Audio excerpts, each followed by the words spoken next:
Hello, my name is Damien Harkin and welcome to this overview of histological techniques. So by now you'll be familiar with this type of specimen, a stained tissue section on a glass slide. Well, this unit will teach you the fundamentals of how to prepare these specimens, starting with preservation of tissue structure. So the very first step to enable preservation of structure is that we need to cut up the piece of tissue into small enough pieces such that they can be well preserved by chemical fixation. So in this case here, our senior technician Chris Casier is removing a reasonably sized piece of tissue from sample buffer, and before it can be fixed appropriately, it's been cut up into a small enough piece such that the fixative can now penetrate more readily while it's placed in that cassette.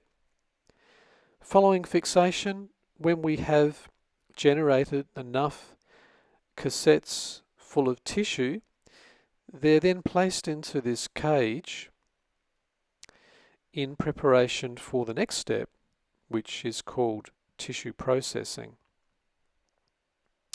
So during tissue processing, the goal is to remove the water from the tissue and replace that with paraffin wax. The reason being that paraffin wax at room temperature is a more rigid structure, and so when subsequently generating thin sections of tissue for staining, the tissue will hold its shape. So here Chris is just placing a series of containers with tissue that's been well fixed, and then we close up the chamber. And then under pressure, a series of increasing concentrations of alcohol and then xylene, which is a very hydrophobic solvent which will mix with paraffin wax. They're pumped into the chamber to remove the water and then finally replace the water with paraffin wax. So Chris is just selecting here the correct program. We usually do this on a 4 or 6 hour cycle.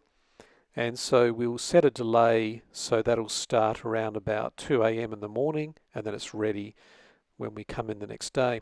So you can see here there's a collection of containers there containing the various alcohols and xylene underneath.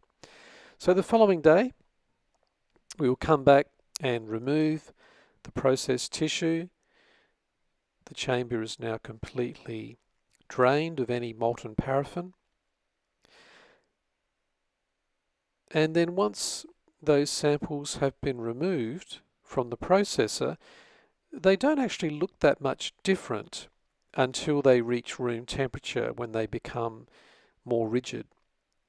So in order to proceed to the next step, which is the tissue embedding, it's important for those tissue samples to be kept warm. So in that chamber there on the right hand side, we've placed all the cassettes. It's about 63 degrees, which keeps the paraffin nice and molten.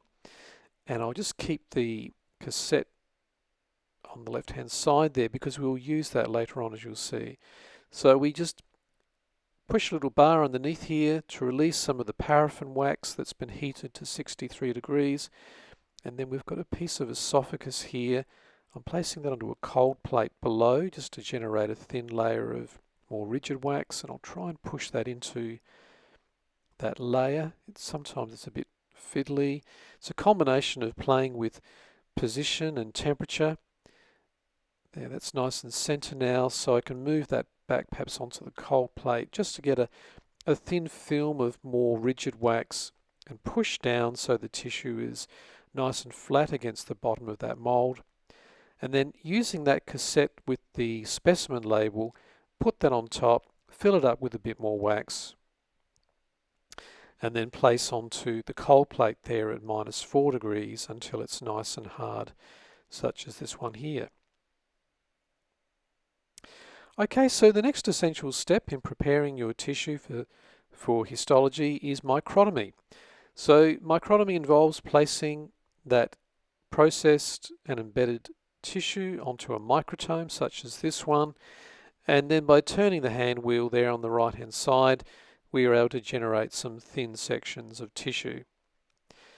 Now this looks a lot easier than it is when you're first learning it, but it's a bit like riding a bike. So most students will pick that up quite easily within the first few hours of training. So we'll then gently carry this ribbon of sections over to the water bath, float those on top of the water bath, and then transfer those sections by carefully picking them up on some clean glass slides. Again, this can take a little bit of practice, but once you've got it, it seems fairly straightforward.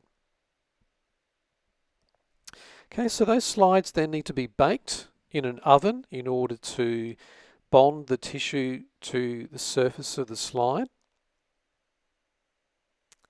But then having baked onto the slide, we then need to remove the paraffin. So we do that, as you can see here, we've sped this up just to save time, but we remove the paraffin by immersing the slides in xylene, 2 changes, and then gradually rehydrate the tissue by passing through decreasing concentrations of alcohol and then finally placing the slides into the water bath. Once we've rehydrated, we can now apply stains of interest in whatever order is necessary to visualize different tissue components. Most stains are either dissolved in water or a combination of water and alcohol. Following staining, we then need to dehydrate the tissue again. So again, just speeding that up here. So we pass back through the same Copland jars full of alcohol and xylene. And we do that because the final step is then to mount that stained tissue in some plastic mounting medium which is dissolved in xylene. So just place a small amount of mounting media across the top there, and then we'll grab our slide, and it's important not to let it dry out too much because we need some of that xylene on the slide to mix with the mounting media. So you move it gently to the edge, make a hinge, allow it to come down gradually, allowing capillary action to draw that across about halfway, and then flip that over, and that's about it. So after allowing that mounting media several minutes to dry, we can then transfer the slides to a microscope such as this one, and then have a look at the final outcomes. And this is just one of many different staining procedures that you'll be learning this semester, which is the Masson's trichrome stain.